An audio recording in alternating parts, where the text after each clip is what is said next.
Oh. Ayaw ka ng paasa, Rog. Ayaw paasa.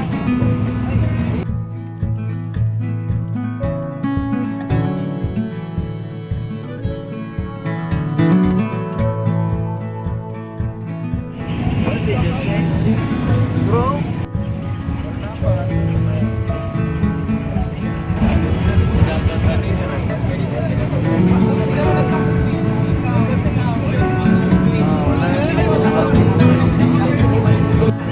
Yo, foggy tayo, yo.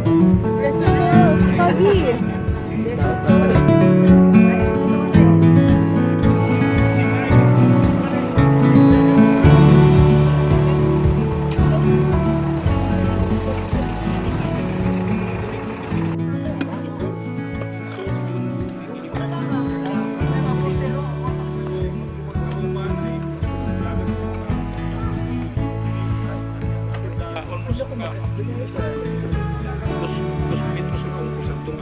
So estimo sa kampo, ang imong buhaton mo sa kampo, relax ka dali ng tubig, plus na rin mo kampo, kanya-kanya ng kampo dito.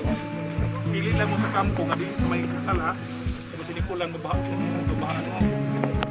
E dito na siya isa, ang lalaki, pili na lang sa asa dito, sa ubos lang daan, kalot ka mo. Hi guys! We are now heading to the mossy forest. Yeah, we just went through Camp what? Camp 3. Yeah. Okay, and we're here in Mount Hamiguitan. Mm-hmm. So after trekking for How many hours? Several We are hours. finally heading to And, the mossy forest.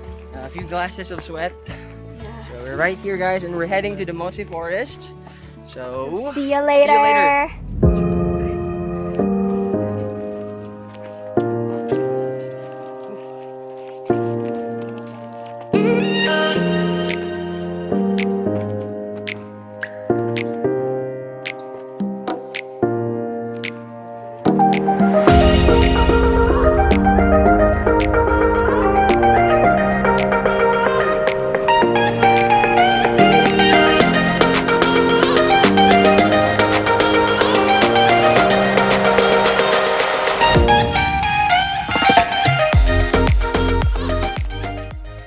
Hi guys!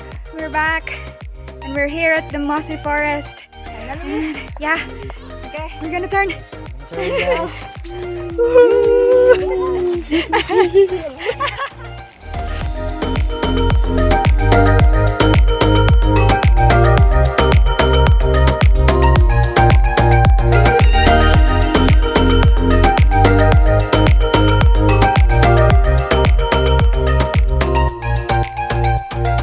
Guys, we're back here at the mossy forest.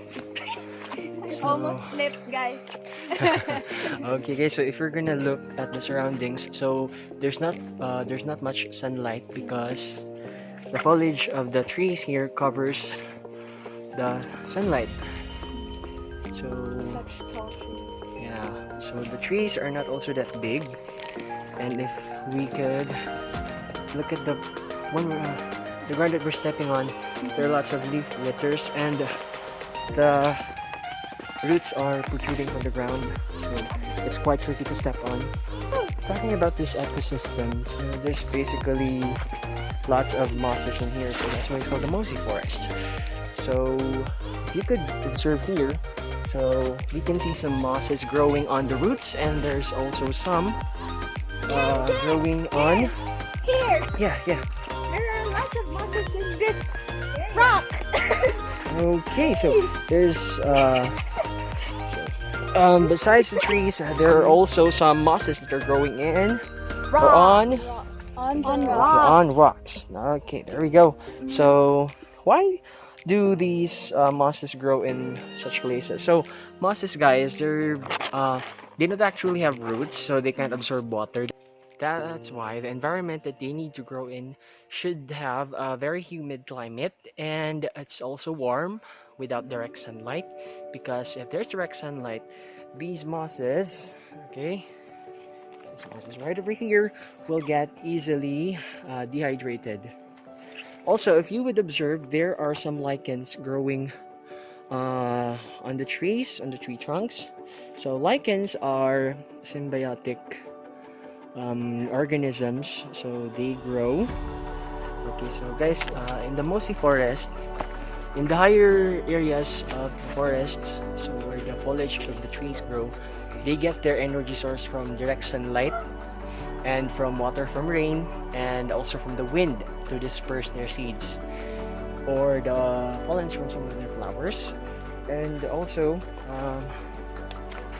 so for the lower parts of the forest, so they get their energy source from the thermal energy in the environment and from the humidity in the air. Okay, passing through this spiky plant. And guys, the soil condition here in Hamiguitan is ultramafic, which means there are lots of minerals in the soil, but these minerals are not that necessary for the plants. That's why the trees here in Hamiguitan is not that big.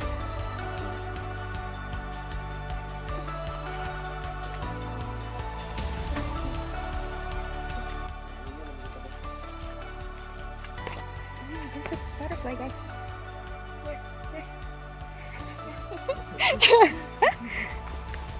In addition, guys, the primary consumers are considered insects.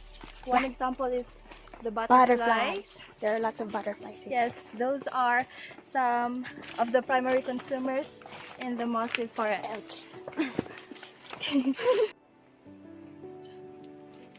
Guys, you can hear birds as chirping as these secondary consumers. As you can see, guys, there are lots of leaf litters. This means that the energy cycle and the decomposition rate here is good, and there is no too much protuberance in this area. So speaking of decomposition, so decomposition is good because these detritus, like the leaf litters, they will provide food for other microorganisms when they die, and they will also release nutrients to the soil, which could help plants grow. And also they can make compounds in the soil. Yeah. So they could also decompose and turn into soil themselves. So the composition is very essential in A mossy the forest. productivity of an ecosystem.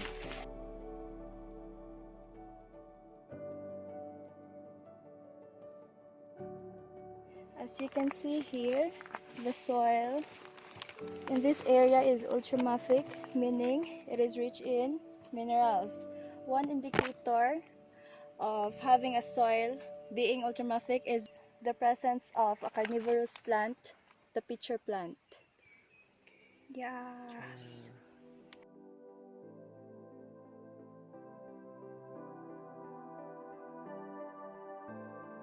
This dead tree serves as organic matter and can be stored for the ecosystem. It's energy. So when that dead tree decomposes, the organic matter that stores up the energy or the essential minerals inside that dead or detritus, it will get released to the environment. So that's the energy cycle. So that mineral will be used up by the trees again.